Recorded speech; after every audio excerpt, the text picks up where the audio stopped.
Assalamualaikum warahmatullahi wabarakatuh. Oke, minggu lalu kita sampai sini ya, karena terputus koneksinya. Jadi mungkin saya agak mengulang sedikit bagian ini.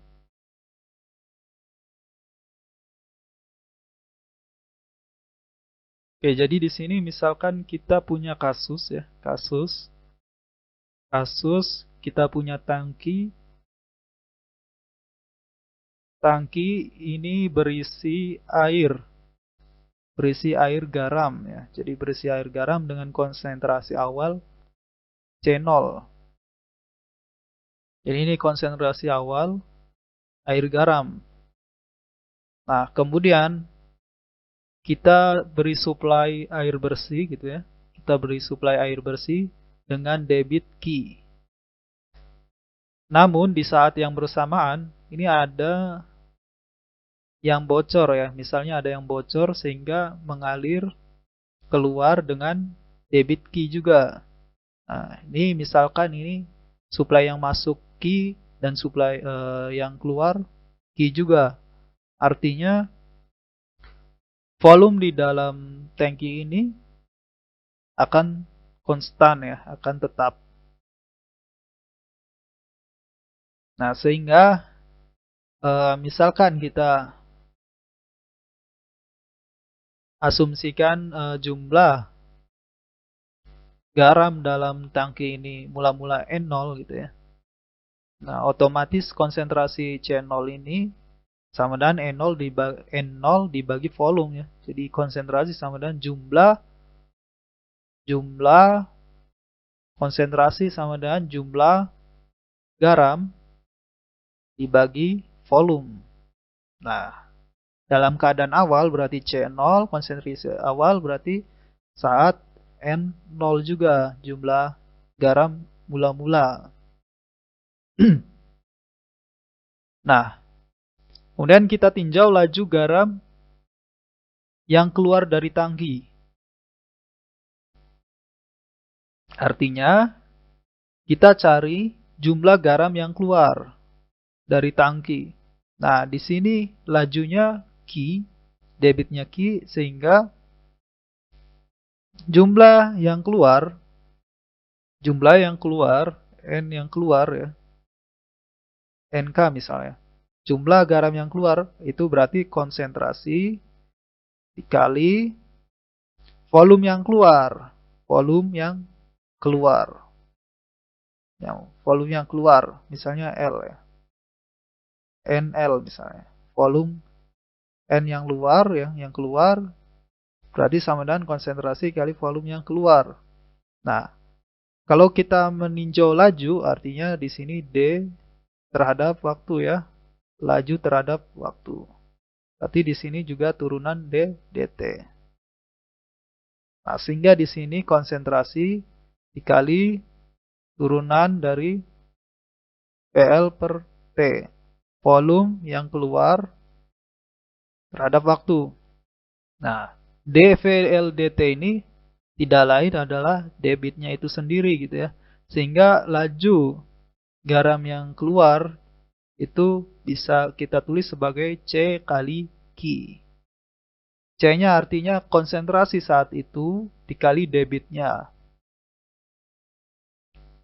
Nah, sehingga laju penurunan jumlah garam dalam tangki, nah, jumlah garam dalam tangki lajunya itu harusnya sebanding dengan jumlah yang keluar ya, jumlah yang keluar. Sehingga di sini dN dt sama dengan minus C kali Q. Minus yang keluar kan. Minus ini menandakan dia keluar ya, keluar. Nah, sehingga kita tulis ulang N-nya ini apa? C kali V ya, N-nya kali C V. Berarti di sini V kali dC per dt. V-nya bisa keluar dari turunan karena apa? Nilainya konstan ya, volume air garam di dalam tangki ini konstan karena ini suplainya sama dengan yang keluar. Oke, sehingga di sini volume VDC DT sama dengan min CQ. Nah, kita pindah nih variabelnya, kita kumpulkan ya. Sehingga di sini DC DT sama dengan min Q per V kali C. Atau kita juga bisa menulis seperti ini.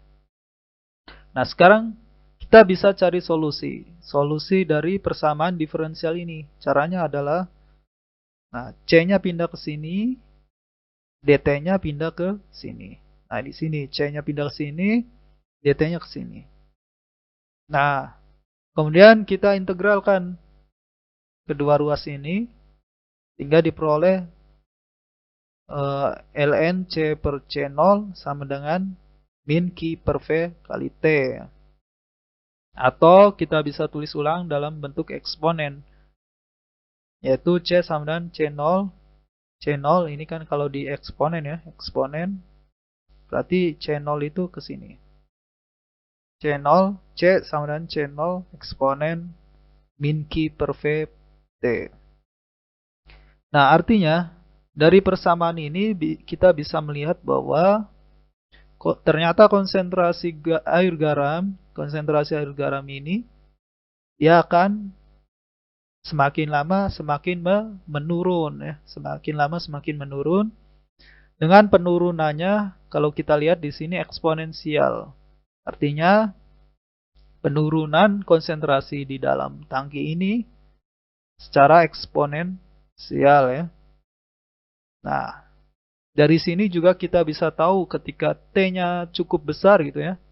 Nah, konsentrasi air garam di dalam tangki ini sudah sangat kecil gitu ya. Di lama-kelamaan habis juga air garam di dalam tangki ini.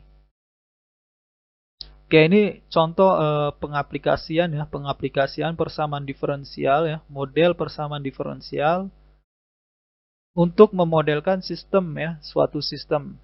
Nah, sistem seperti ini, sistem yang bergantung waktu. Nah, ini kan ada parameter waktu ya, semua ada parameter waktu. Nah, sistem yang bergantung waktu inilah yang kita sebut sebagai sistem dinamik ya, sistem dinamik. Oke, kita beralih ke contoh lain. Misalnya di sini kita memiliki benda gitu, benda apapun gitu ya. Kita jatuhkan, ini bendanya misalnya di udara ya. Jadi kita jatuhkan dengan keadaan awal kecepatannya 0. Dengan posisi awal misalnya Y sama dan 0 ya. Posisi awalnya di ketinggian Y sama dan 0. Dengan kecepatan awalnya juga 0 ya. Jadi kecepatan itu apa? Turunan pertama dari posisi ya. Nah, saat T0 dia 0 juga gitu. Artinya di sini gerak jatuh bebas ya, gerak jatuh bebas. Akan tetapi dalam kasus ini misalkan kita tidak mengabaikan gesekan udara gitu ya, tidak mengabaikan gesekan udara. Sehingga selain di sini ada gaya berat yang muncul gitu ya, yaitu M kali G, arahnya ke bawah. Muncul juga gaya yang disebut gaya drag atau ya gaya hambat udara lah. Mudahnya seperti itu. Nah, di sini misalkan gaya gesekan udaranya ini sama dengan suatu konstanta dikali kecepatannya saat itu gitu ya. Jadi suatu konstanta dikali kecepatan bendanya saat itu. Tahu tadi ya, kecepatan sama dengan turunan pertama dari posisi. Oke, ini gaya geseknya, ini gaya beratnya. Kemudian kita bisa menggunakan hukum Newton. Hukum Newton. Maka sejumlah gaya-gayanya berarti ada gaya berat dan gaya gesek. Nah, sekarang misalkan kita tinjau ya, kita tinjau ke bawah ini arah positif misalnya. Ke bawah itu arah positif, artinya Y-nya membesar gitu ya. Nah, kita anggap titik nolnya itu di sini. Sehingga di sini karena F ke atas, Jadi tadi kan ke bawah kita anggap positif, berarti yang ke atas negatif, kemudian yang bawah positif. M kali, nah percepatannya juga karena dia gerak ke bawah, positif nilainya. D, Y, D kuadrat Y, DT kuadrat. Oke, ini hubungan persamaan gerak dari benda ini gitu ya. Nah, selanjutnya bisa kita masukkan ini, kita substitusi ke sini. Ini, kemudian W-nya mg. Nah, kita sederhanakan kedua ruas kita bagi, kita kali seper D ya. Sehingga di sini dikali minus ya, minus seper B ya. Dikali seper B, jadi nanti per 1 ini mg per B, m per D. Kemudian kita susun ulang sehingga nanti akan dapat seperti ini. Nah, ini adalah persamaan diferensial order 2 ya, order 2 karena di sini turunan ke-2. Turunan tertingginya turunan ke-2. Nah, dengan cara yang telah kita pelajari kemarin ya, minggu kemarin, bahwa untuk mencari solusi persamaan diferensial order 2 ini, nah, kita cari, karena di sini tidak nol ya, tidak sama dan nol, ini kan G. G itu suatu konstanta gravitasi. Konstanta percepatan gravitasi ya. Nilainya konstan. Nah, artinya di sini persamaan diferensialnya, karena di sini enggak nol, artinya di sini persamaan diferensial yang tidak homogen. Nah, untuk mencari solusinya, pertama kita cari dulu solusi dari persamaan diferensial yang homogennya. Nah, kita misalkan ini 0. Jadi kita cari dulu solusi homogen dengan menganggap ininya 0 ya. Nah, selanjutnya kita misalkan Y sama dengan eksponen RT. Kemudian kita masukkan ke persamaan ini. Maka didapat ada dua solusi R ya. Ada dua solusi R yang memenuhi persamaan. Yaitu di sini R sama dan 0 atau R sama dan min B per M. Nah, karena R-nya berbeda, berarti kita menggunakan solusi jenis pertama, yaitu Y sama dengan C1 eksponen R1T ditambah C2 eksponen R2T. Nah, ini solusi tipe pertama ya. Karena akar-akar dari R-nya ini berbeda. Nah, kita masukkan R-nya. Ini R1-nya 0 ya. R2-nya min B per M. Sehingga ini Y sama dengan C1 tambah C2 kali eksponen min BT per M. Oke, ini solusi homogen. Nah, solusi lengkap artinya solusi umum dari persamaan diferensial ini, yaitu solusi homogen ditambah lengkap atau solusi pelengkapnya atau solusi tak homogennya. Nah, di sini G konstan kan. Nah, yang mirip dengan konstanta yaitu konstanta juga. Nah, masalahnya di sini sudah ada konstanta di solusi homogen. Sehingga solusi tak homogennya perlu kita kalikan dengan T gitu ya. Jadi konstanta dikali T. Jadi di sini kita tambahkan suatu konstanta kali T. Nah, ini adalah solusi umum ya, solusi umum dari persamaan diferensial ini. Nah, karena kita sudah tahu kasusnya, misalnya di sini Y saat T0 sama dan 0, jadi saat T0 itu Y-nya 0, kemudian turunan Y atau kecepatannya juga sama dan 0.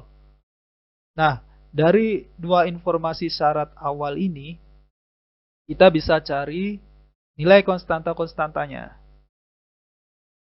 Oke, pertama kita cari dulu C3. Kita cari dulu C3 dengan cara substitusi persamaan ini ke persamaan diferensialnya. Nah, kita masukkan di sini, kita cari turunan kedua dari Y. Kita cari turunan kedua dari Y. Dari ini, turunan keduanya ini ya. Dan kita masukkan untuk, nah ini dia. Kemudian di sini ada turunan pertama. Nah, turunan pertama bisa cari di sini ya. Ini turunan pertama dari persamaan ini. Hasilnya ini. Nah, ini kita masukkan ke sini ya. Nah, kita cari solusinya sehingga didapat nih C3 sama dengan Mg per B. Oke, ini adalah solusi dari C3-nya. Nah, sehingga solusi lengkapnya menjadi seperti ini. C3-nya kita ganti dengan Mg per B ini. Nah, kemudian kita masukkan syarat awal tadi, yaitu ketika T0, Y-nya juga 0. Nah, kita masukkan saat T0, berarti kita masukkan T-nya 0. Masukkan 0. Nah, sisa berarti C1 tambah C2 tuh. C1 tambah C2 sama dengan 0. Artinya C1 sama dengan min C2 ya. Nah, kemudian syarat berikutnya di sini turunan pertamanya atau kecepatan awalnya di sini sama dengan 0 juga. Nah, ini kita turunkan. C1 turunannya 0 ya. C2E pangkat min BT per M, yaitu min B per M, C2E pangkat min BT per M. Nah, T-nya 0, berarti di sini pangkat 0. Mg per B kali T, turunannya yaitu Mg per B. Nah, dari persamaan ini kita dapat apa? C2. C2 sama dengan ini. Nah, karena C2 dapat, otomatis ya, C1 juga dapat karena C1 sama dengan min C2. Nah, sehingga solusi khususnya menjadi seperti ini.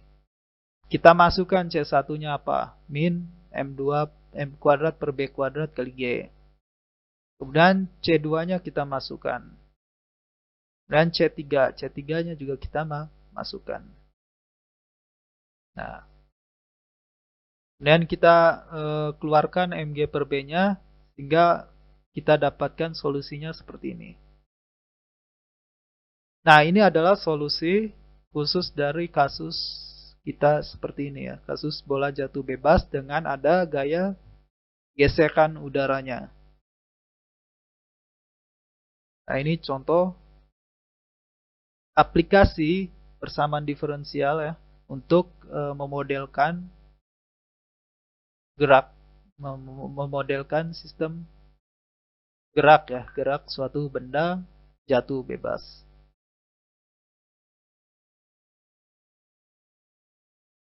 Nah, contoh berikutnya misalnya di rangkaian listrik ya. Misal di sini kita memiliki rangkaian seperti ini.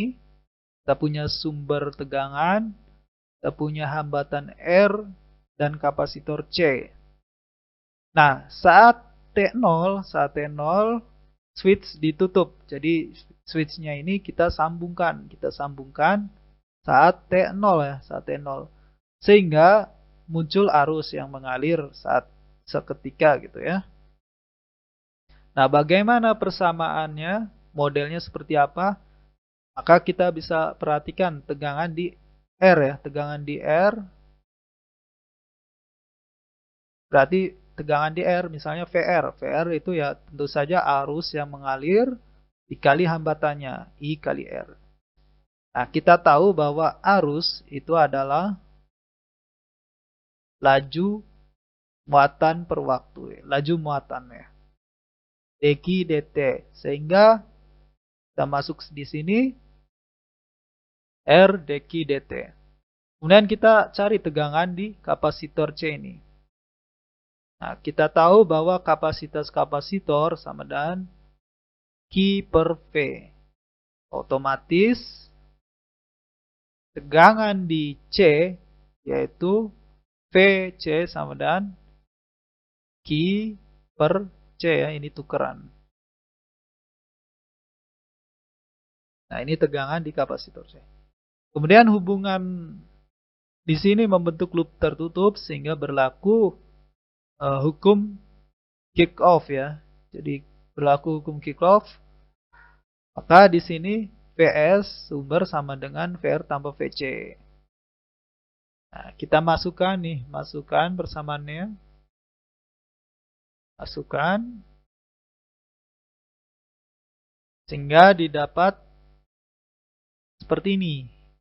Nah, ini adalah persamaan diferensial order 1 ya. Di sini turunan pertama, jadi dia order 1. Nah, bagaimana solusi Q? Nah, silakan dicoba. Silakan dicoba dari persamaan diferensial ini. Cari solusi Q. Solusi Q. Kira-kira seperti apa solusinya?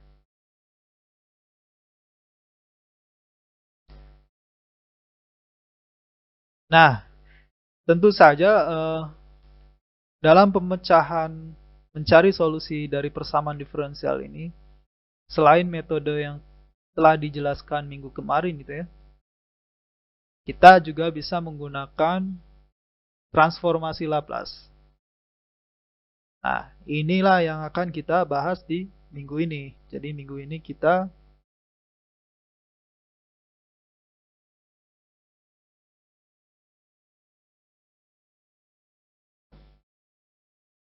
minggu ini kita bahas transformasi Laplace.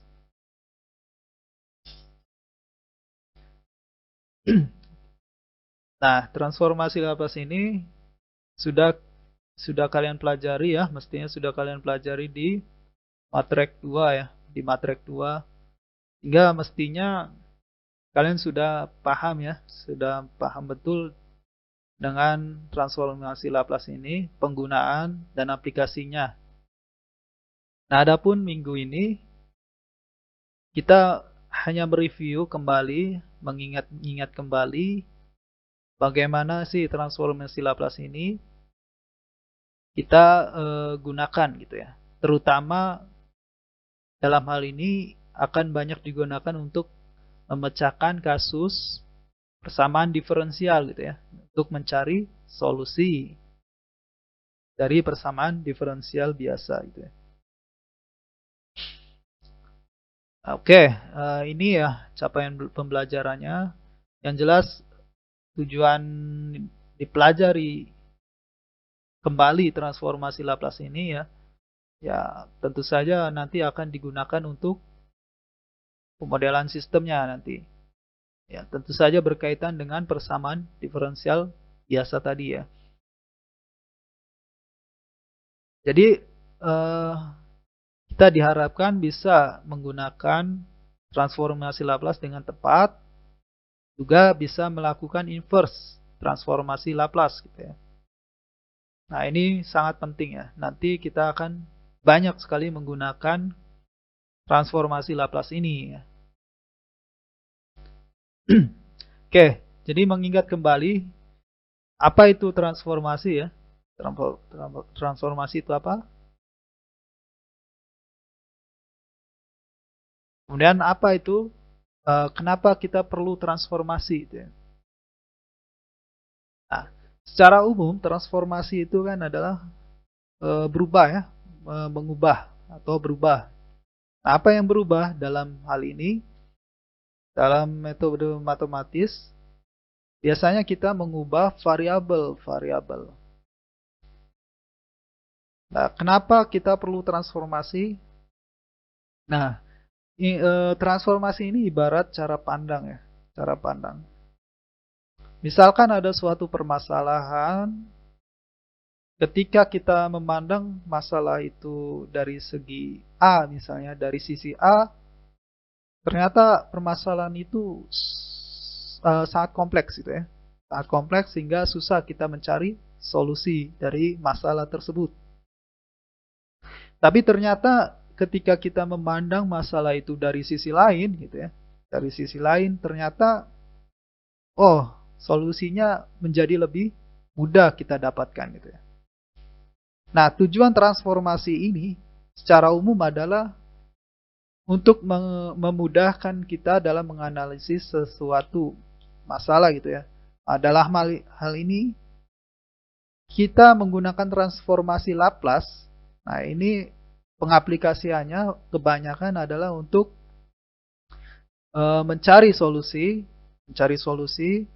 dari suatu persamaan diferensial gitu ya.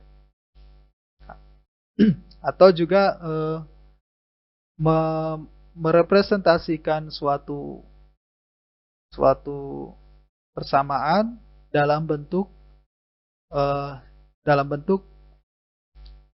lain. Misalnya di kasus ini kita punya domain waktu ya, kita punya domain waktu T. Kita bisa representasikan ke domain S ya, ke domain S. Nah, bagaimana representasinya? Nah, kita menggunakan transformasi Laplace ini. Nah, transformasi Laplace ini kita definisikan seperti ini. Jadi, kita memiliki fungsi waktu ya, fungsi waktu ft misal. Dengan t-nya lebih dari 0 ya. Jadi, ft ini sama dengan 0 ketika t-nya kurang dari 0 gitu ya. Sehingga definisi transformasi Laplace-nya menjadi seperti ini gitu ya. Jadi fs ini adalah hasil transformasi Laplace-nya. Kemudian definisinya adalah integral 0 sampai tangga dari fungsi ft kali eksponen min st dt. Nah, ini adalah definisi dari transformasi Laplace. Nah, dengan cara yang sama gitu ya. Ini definisi transformasi Laplace. Artinya kita bisa juga mencari kebalikan dari transformasi Laplace ini, atau kita sebut sebagai inverse dari transformasi Laplace. Inverse transformasi Laplace. Sehingga kalau fs ini adalah hasil transformasinya, maka ketika kita inverse, nah ini simbolnya pangkat min 1 ini menunjukkan inverse ya, bukan pangkat min 1, tapi ini hanya menunjukkan inverse transformasi Laplace. Ini L transformasi Laplace, L min 1 ini inverse transformasi Laplace. Maka kalau ft ini kita transformasikan hasilnya fs, maka fs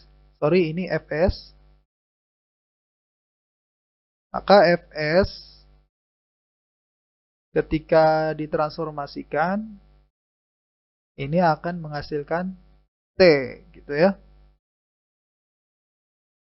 Nah, secara umum seperti ini. ft kita transformasi jadi fs.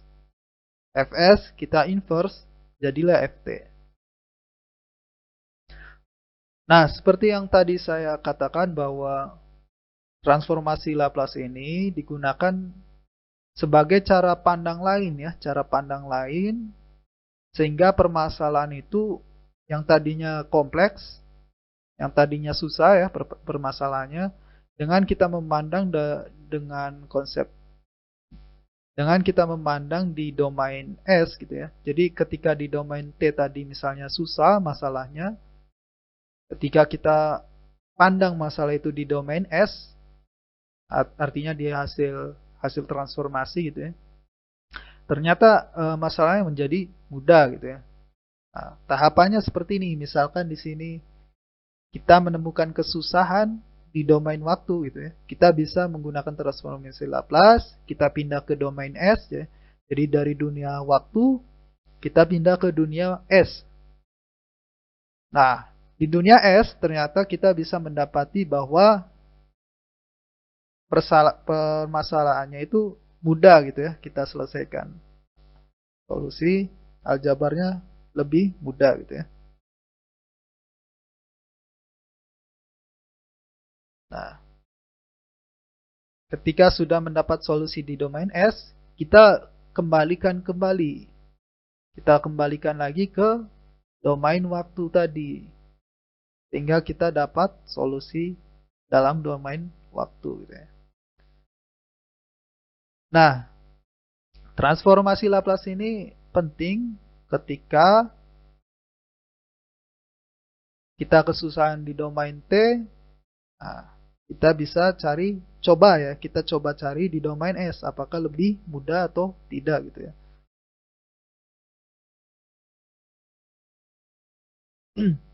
Nah, mungkin ini mengingat kembali ya bagaimana cara kita menentukan hasil transformasi Laplace dari definisinya. Misalkan saja kita punya ft-nya sama dengan 1, artinya fungsinya seperti ini ya, nilainya konstan di 1. Ft nih. Kemudian kita transformasikan, oh ternyata hasilnya adalah seper S gitu ya. Artinya di domain waktu, kurvanya seperti ini ya, kurva Ft ini seperti ini. Sedangkan di domain S ternyata kurvanya seperti ini gitu ya. Jadi ada perbedaan cara pandang kita ya. Jadi ketika kita memandang di dunia waktu ini, grafiknya seperti ini. Nah, ketika kita memandang di dunia S, nah, grafiknya seperti ini. Nah, contoh lainnya misalnya eksponen minus A, pangkat minus AT ya. Eksponen min AT. Ternyata hasil transformasi Laplace-nya seper AS ya, seper AS. Nah, artinya hasil transformasi Laplace-nya di sini adalah bentuknya seperti ini. Oke lah, kita lanjut. Tadi intinya adalah ketika Ft ditransformasikan jadilah Fs. Ketika Fs diinverse jadilah Ft. Contohnya tadi seper S berarti inverse-nya adalah 1 ya. Karena 1 transformasi Laplace-nya adalah seper S. Begitu juga seper A plus S. Inverse-nya adalah ini. Karena apa? Karena ini ketika ditransformasikan hasilnya ini gitu ya. Jadi bolak-balik dia. Nah, contoh fungsi ya. Fungsi di sini ada fungsi step gitu ya. Fungsi step ini misalnya nilainya adalah 0 ketika t kurang dari 0. Kemudian nilainya a ketika t-nya lebih besar dari 0. Artinya saat t-nya kurang dari 0, nilainya 0 nih. Kemudian tiba-tiba ketika t-nya lebih dari 0, nilainya menjadi setinggi a. Ya, ini kan kayak tangga ya, kayak tangga. Kayak tangga sehingga di sini kita sebut sebagai step ya. Step, fungsi step.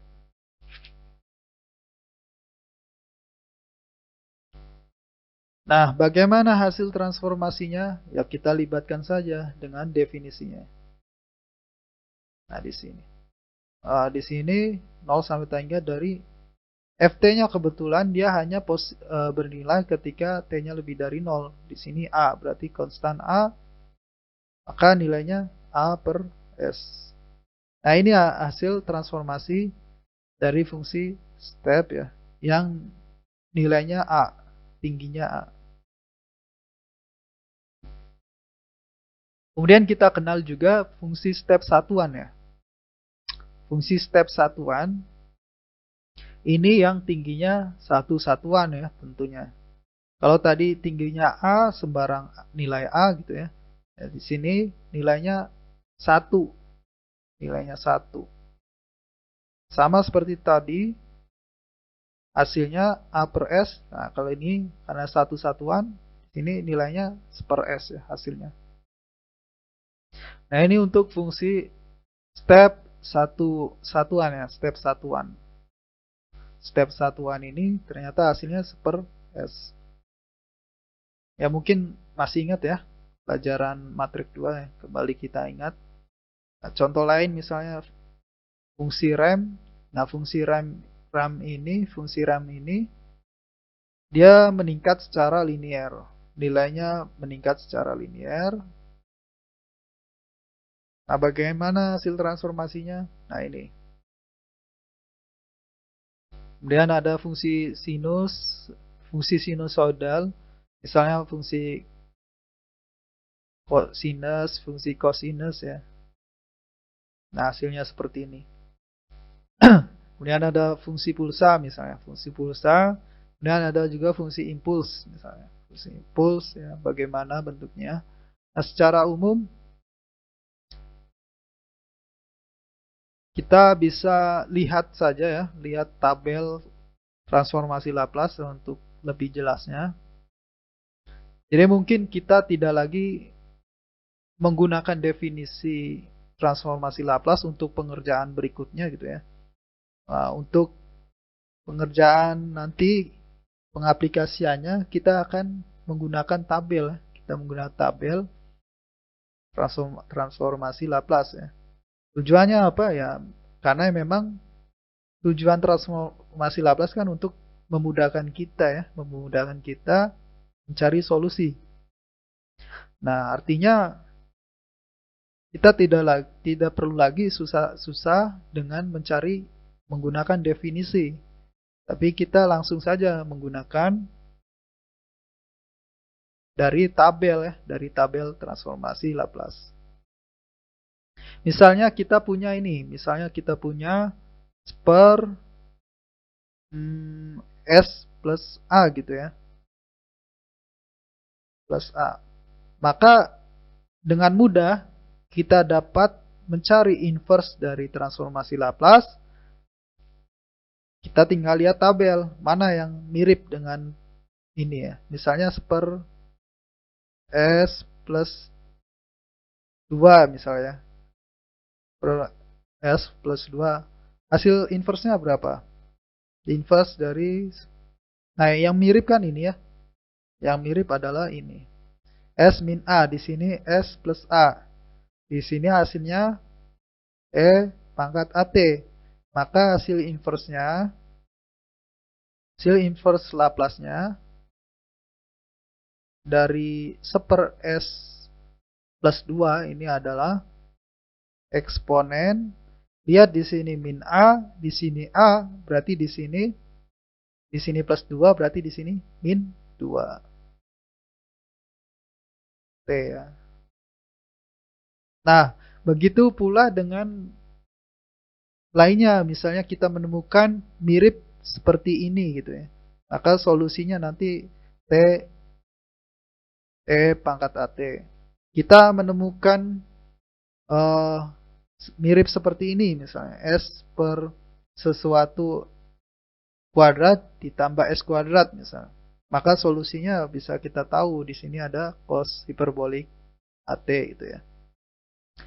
Nah, intinya kita memanfaatkan tabel Laplace ini ya untuk memudahkan kita mencari solusi, mencari inverse dari transformasi Laplace ya. Nah, kemudian apabila kita menemukan fungsinya tidak mirip dengan yang ada di tabel ini, artinya tidak ada yang sama dengan tabel di sini gitu ya. Fungsinya seperti apa gitu. Maka kita bisa menggunakan metode-metode yang bisa kita gunakan agar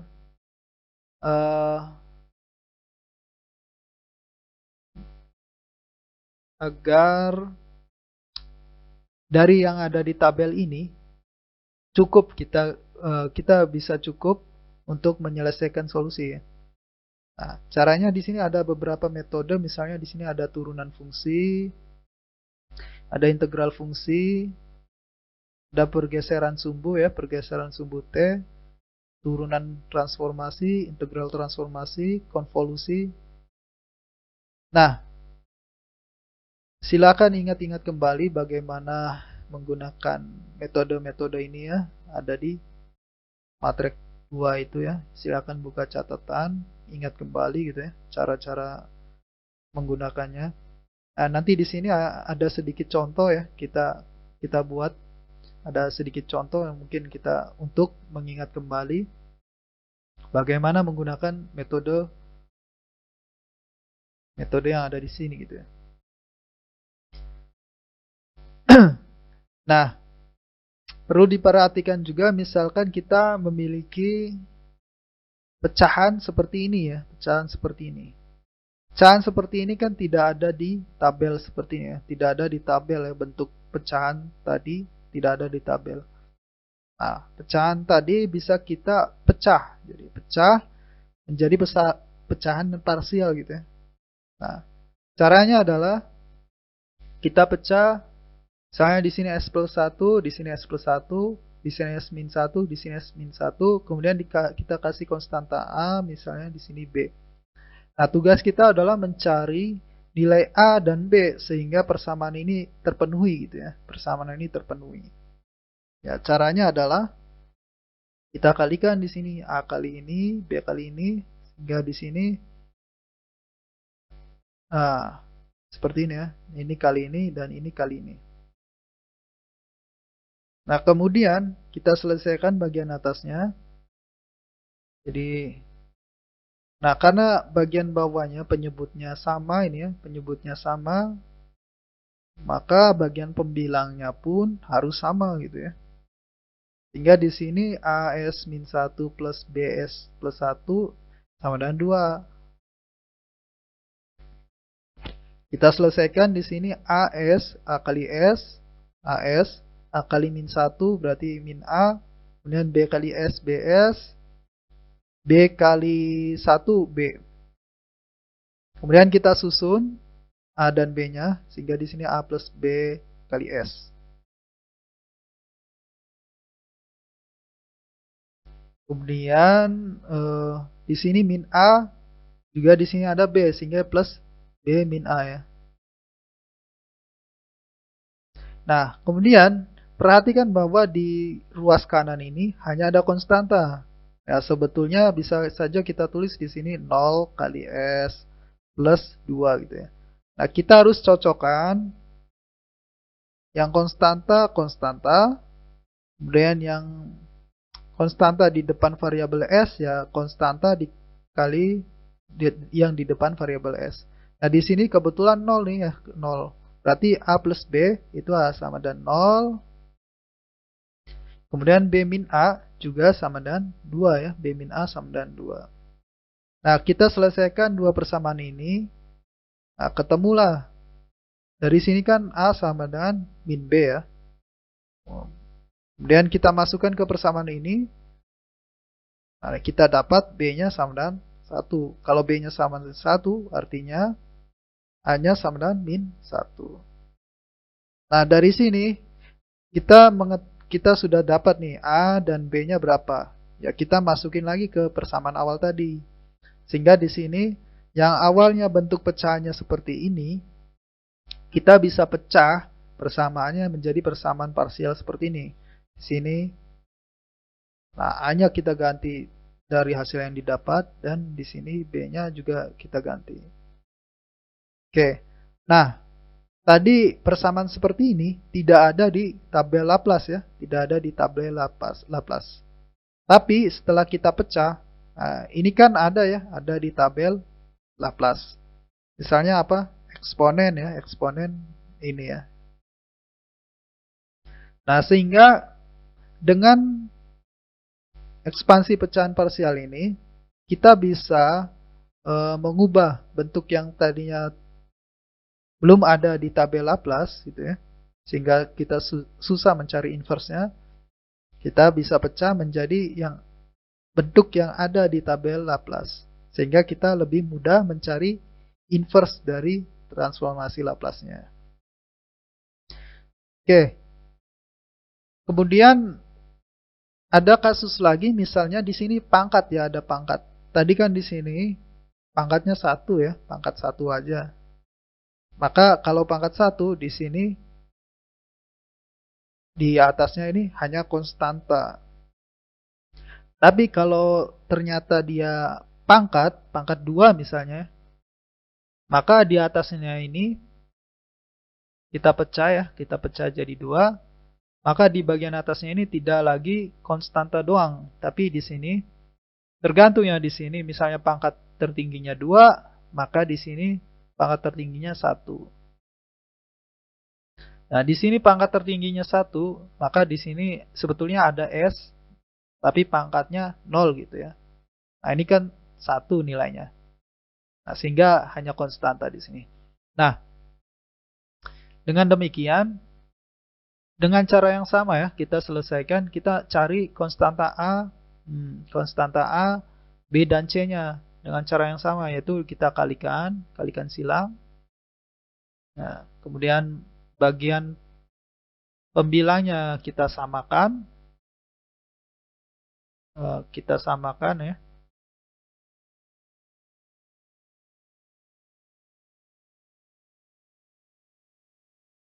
Bagian pembilangnya kita samakan, sehingga kita dapatkan AS kuadrat min AS, kemudian B kali S, B kali min 1, min B, C kali S, C.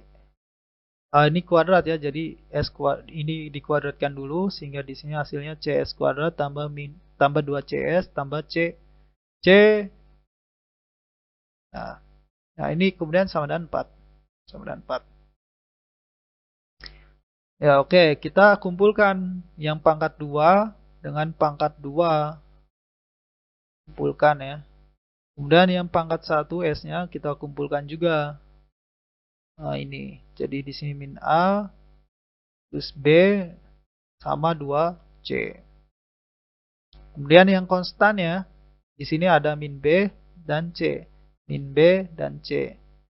Nah, kita samakan yang pangkat 2, pangkat 1 dan konstanta. Kebetulan di sini tidak ada pangkat ya, yang tidak ada S.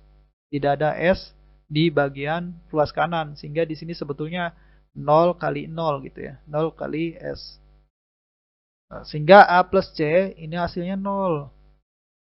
Kemudian min A plus B tambah 2C juga 0. Tapi min B tambah C ini hasilnya 4 ya.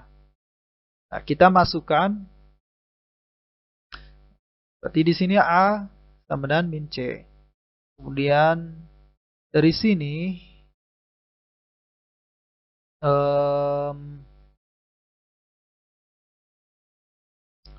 sini kita dapat ya, kita substitusi ini A-nya min C. A-nya min C.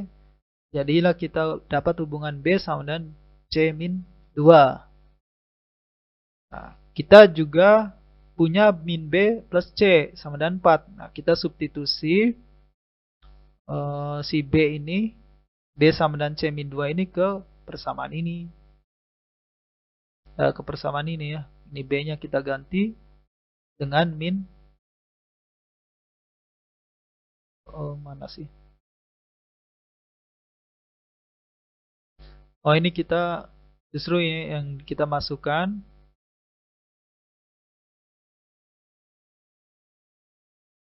Kita masukkan ini ya. Kita substitusi ini ke sini justru.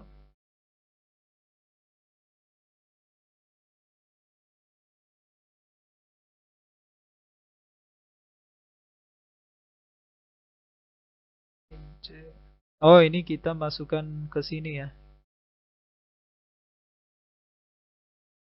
Nah, ini bukan 2, sorry. Ini bukan 2.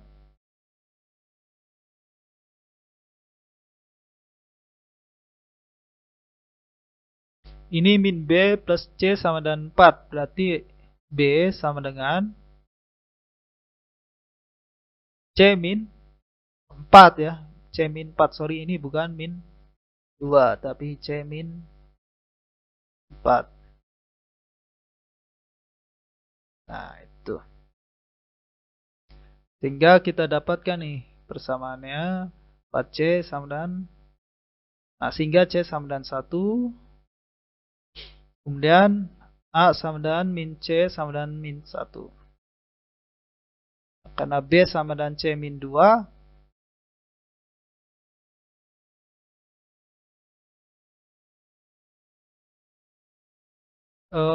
Sorry, ini salah ya. C1. B-nya ini salah, B-nya sama dan C-4 ya, C-4. C-4, koma 2, kemudian C-nya 1. Karena C-nya 1 berarti B-nya min 3 ya, min 3. C-nya min 3. Nah, sehingga kita masukkan ke sini. A-nya tadi min 1 ya, A-nya min 1. Min 1, kemudian B-nya tadi B-nya min 3 ya. Min 3. Nah, ini min 3 harusnya. Kemudian C-nya tadi C-nya 1 ya. C-nya 1 sehingga di sini 1. Nah, ini ya hasilnya lebih sederhana ya bentuk pecahannya. Oke. Contoh pengaplikasian transformasi Laplace kita bisa gunakan untuk mencari solusi dari persamaan diferensial ya. Contohnya kita memiliki persamaan diferensial seperti ini. Ini order 2.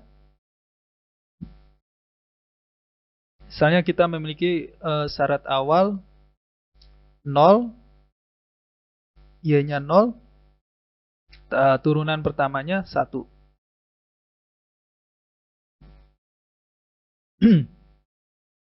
Nah, sehingga kita lakukan transformasi Laplace di kedua ruas. Nah, ini hasilnya. Kita transformasikan di ruas kiri dan ruas kanan. Lakukan ya di kedua ruas. Dan di sini kan sifat linear ya. Jadi kita bisa pecah satu-satu gitu ya. Nah, ini transformasi Laplace turunan kedua. Nah, kita ingat kembali bahwa ini ya. Transformasi Laplace turunan kedua sama dengan S kuadrat transformasi Laplace-nya dikurang S kali syarat awal F0 ya. Kemudian dikurang turunan pertama ya saat T 0. Sehingga di sini S kuadrat kali hasil transformasi Laplace dari Y kemudian dikurang S Y0 ya. Y0 ini syarat 0. Kemudian dikurang min Y aksen 0. Turunan pertama Y-nya saat T 0. Dan Laplace dari YT ya jelas YS. Dan Laplace dari transformasi Laplace dari 1 per S ya. Nah, ini hasil transformasi Laplace. Kemudian kita kumpulkan YS-nya. Kita kumpulkan sesama YS kita kumpulkan. Ya di sini S kuadrat ditambah di sini 1 ya, 1. Nah, jadi sehingga di sini S kuadrat plus 1 YS. Min. Nah, di sini Y0-nya 0 ya. Ini 0, 0 kali S ya 0 ya. Y aksen 0 di sini 1 sehingga di sini min 1. Nah, di sini per S. Nah, kemudian min 1 pindah ke kanan ya. Sehingga di sini S kuadrat plus 1 YS sama dengan per S plus 1. Nah, kemudian kita pindahkan ke sini ya. YS kuadrat plus 1-nya kita pindahkan. Sehingga YS kita dapatkan seperti ini. Ini per S dibagi S kuadrat plus 1 ya. 1 dibagi S kuadrat plus 1. Nah, ini YS-nya. Nah, kita sudah dapatkan secara eksplisit YS-nya. Nah, sekarang kita untuk mencari solusi YT-nya berarti ya. Untuk mencari YT berarti kita lakukan inverse dari transformasi Laplace. Dari YS-nya ini inverse transformasi Laplace si YS. YS ya.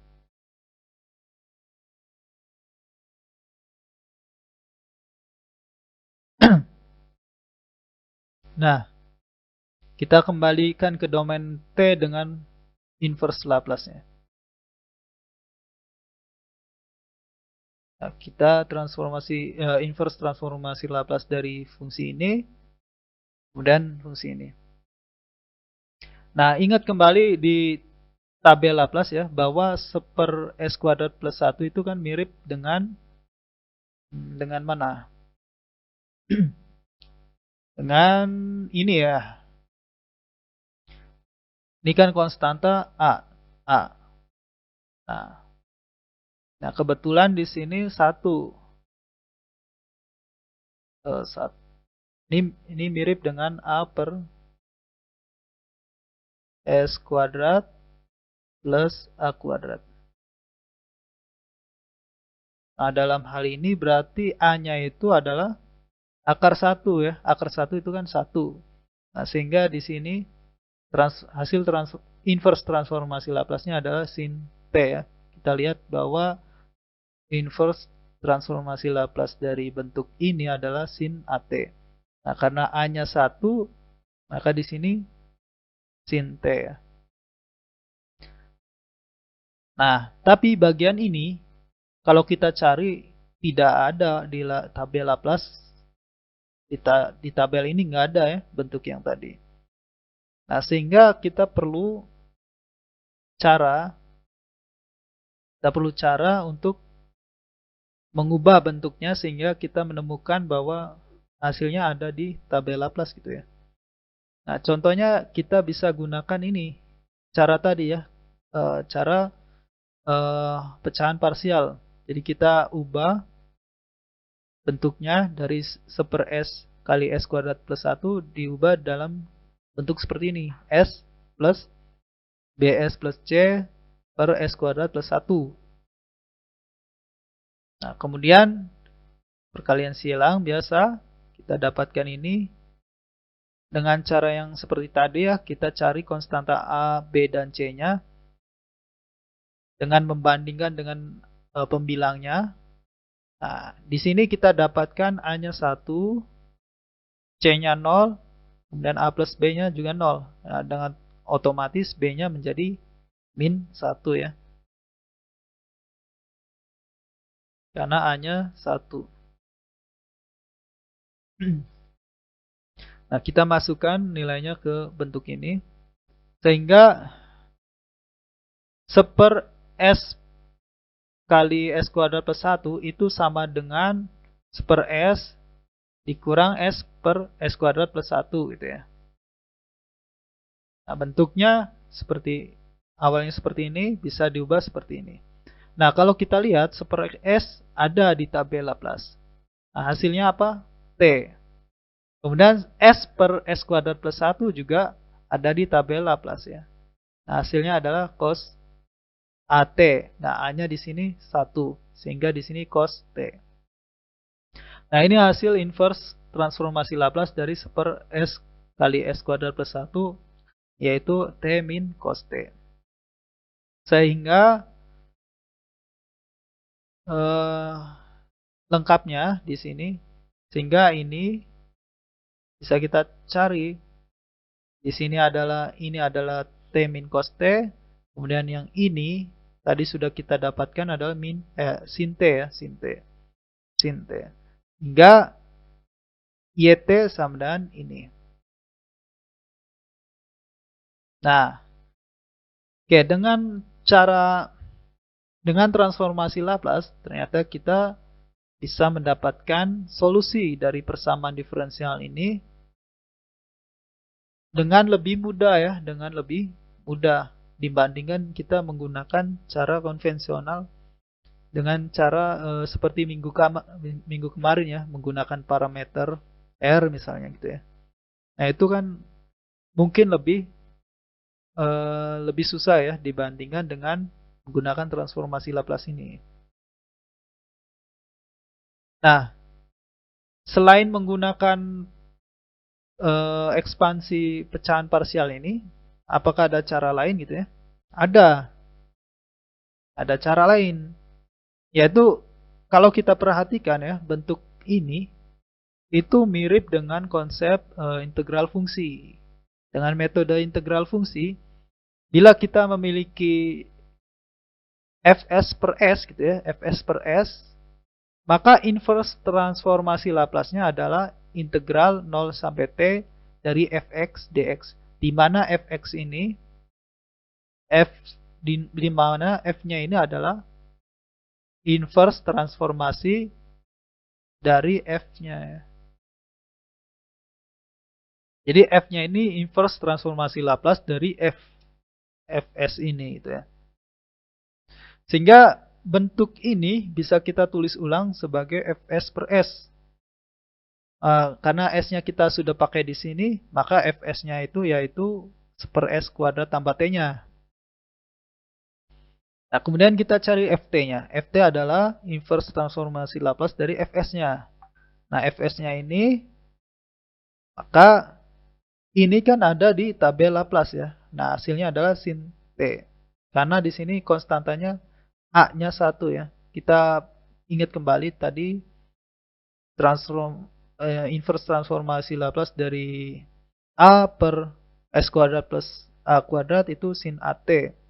Nah, karena tadi 1 ya, 1, maka di sini 1 nilainya. A-nya 1 sehingga ini sin mana tadi? Sehingga di sini sin T ya.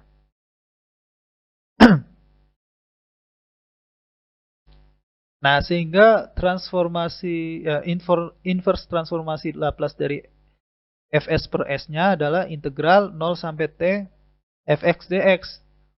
Nah, kita sudah tahu tadi ft-nya sin t, berarti kita masukkan di sini fx, berarti di sini t, di sini jadi sin x ya, dx. Kemudian kita integral dari sin x adalah min cos x. Batasnya 0 sampai t, 0 sampai t. Sehingga ini hasilnya min cos t dikurang 0 masukin ke sini jadi min cos 0. Min cos 0 adalah 1 ya. Cos 0 kan 1. Jadi min cos 0 min 1 kali min jadilah plus 1. Nah, jadi hasil inverse Laplace dari 1 S kali S kuadrat plus 1 sama dengan 1 min cos T. Nah, dengan cara ini, dengan cara integral fungsi, kita dapatkan hasil inverse transformasi Laplace dari 1 per S kali S kuadrat plus 1 sama dengan ini ya, 1 min cos T. Ini hasilnya ternyata sama ya dengan cara yang sebelumnya. Dengan cara ini ya, dengan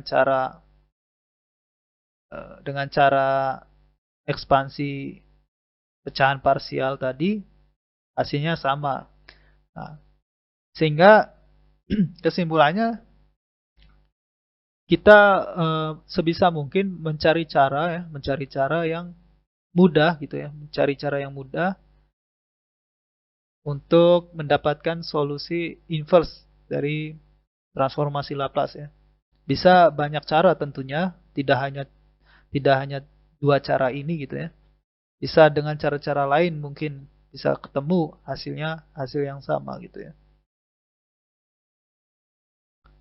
Nah, kita tinjau kembali contoh kasus yang kita bahas di awal tadi ya. Di awal tadi kita sudah bahas ketika benda jatuh bebas ini menghasilkan persamaan diferensial seperti ini ya. Nah, tentu saja ini masalah penulisan saja. Turunan kedua bisa kita tulis sebagai double action gitu ya.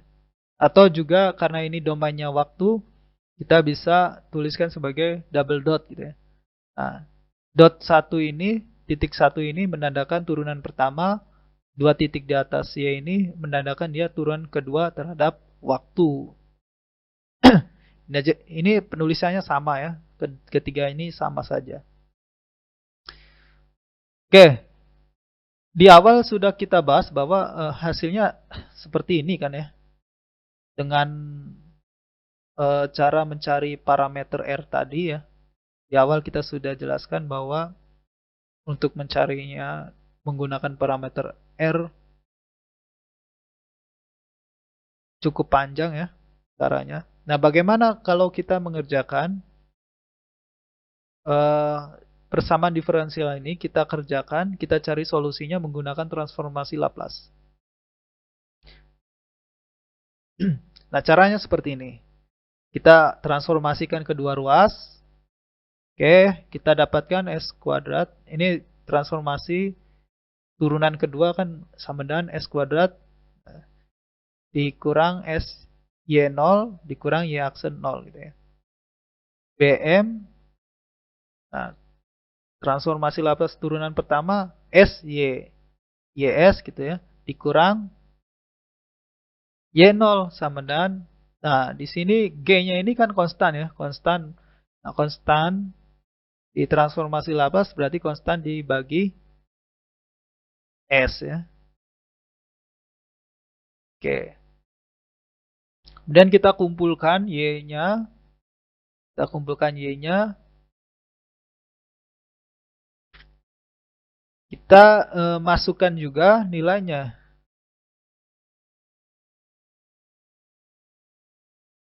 Tadi kita sudah jelaskan bahwa di awal kita sudah jelaskan kasus ini. Kasus ini ketika T-nya 0 ya. Ketika awal itu Y-nya 0. Juga kecepatannya, kecepatan awalnya 0. Atau turunan pertamanya, turunan pertama saat T-nya 0 ya. Ini juga 0. Maka ini sama dengan 0. Ini juga sama dengan 0. Artinya bagian ini habis. Sehingga sisa S kuadrat Y ditambah alfa S Y. Nah, alfa ini apa? Sebetulnya ini ya, B per M.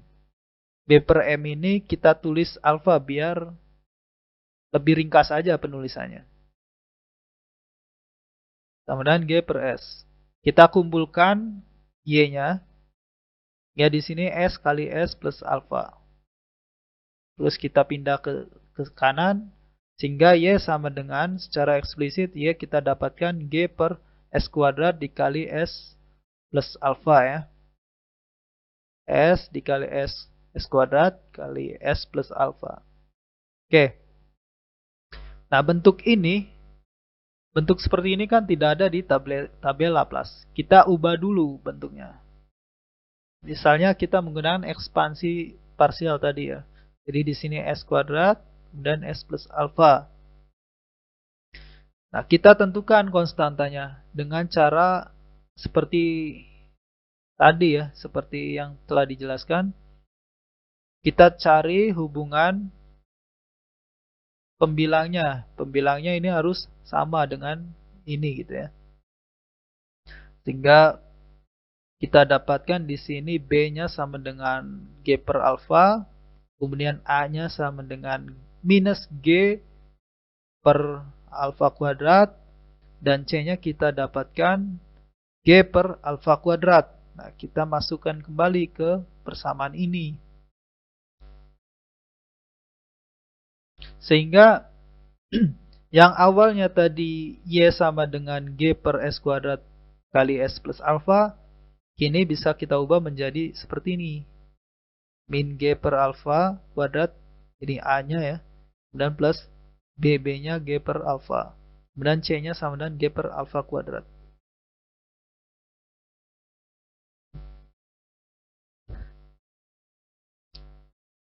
Nah, atau kita sederhanakan sehingga seperti ini. Nah, sekarang kita sudah bisa menemukan bentuk yang mirip dengan tabel Laplace. Misalnya di sini, ini kan konstan ya, konstan. G per alfa kuadrat ini konstan, berarti di sini ada suku 1/s. 1/s kita tahu transformasinya adalah T ya. Sorry, 1 ya, 1. Jadi di sini hasil inverse-nya adalah G per alfa kuadrat. Kemudian di sini ada 1/s kuadrat ya. 1/s kuadrat inverse-nya apa? Inverse-nya adalah T ya. Jadi di sini hasilnya G per alfa konstantanya dikali T. Kemudian di sini S plus alfa. Masih ingat bentuk S plus A itu adalah eksponen minus A ya. Nah, sehingga di sini Di sini plus alfa, jadi di sini eksponen minus e pangkat minus alfa. Ini konstanta. Oke, kita kumpulkan G per alfa. Maka di sini G per alfa kali T itu bagian ini ya. Kemudian G per alfa kali super alfa itu adalah bagian ini. Bagian ini dikali ini kan bagian ini berarti. Kemudian dibagi minus 1 dikali minus 1 bagian ini. Nah, jadi bentuk ini sebetulnya kita tulis ulang bisa sederhana seperti ini. Nah, kemudian kalau kita masukkan kembali alfanya tadi adalah B per M, maka kita dapatkan Y sama dengan ini. Nah, ini adalah solusi yang kita dapatkan tadi ya di awal. Ternyata dengan cara transformasi Laplace ini kita juga bisa mendapatkan solusi yang sama. Tentu dengan pengerjaan yang lebih mudah ya, lebih mudah dibandingkan dengan cara sebelumnya gitu ya. Nah, dalam praktiknya nanti banyak sekali kasus-kasus yang memang dengan menggunakan transformasi Laplace ini pengerjaan untuk mencari solusi persamaan diferensial itu menjadi lebih mudah ya. Tapi selain untuk memecahkan persamaan diferensial tentunya, bentuk Laplace ini ternyata juga memiliki kelebihan ya. Kelebihannya adalah kalau kita memiliki persamaan seperti ini, anggaplah X-nya ini input ya, input, kemudian Y-nya adalah keluaran gitu ya. Di mana keluaran ini bergantung terhadap input gitu ya. Nah, kalau kita punya persamaan ini, bisakah kita mengeluarkan Y secara eksplisit gitu ya? Langsung kita. Nah, di sini kan sebenarnya campuran ya. Persamaannya campuran antara ada diferensial order 2, turunan kedua, turunan pertama, dan YT-nya itu sendiri gitu ya. Di sini juga turunan kedua, di sini ada X-nya itu sendiri. Nah, sehingga YT ini tidak mungkin bisa kita keluarkan secara eksplisit dari persamaan ini. Kecuali kita mencari solusinya. Dan itu perlu cara yang panjang gitu ya untuk mencari solusi. Nah, tapi kalau kita representasikan persamaan diferensial ini ke dalam transformasi Laplace-nya, nah ini kan hasilnya ini. Kemudian kita anggap ya, anggap semua kondisi awalnya 0 gitu ya. Semua kondisi awal kita anggap 0 sehingga ini hasil transformasinya seperti ini.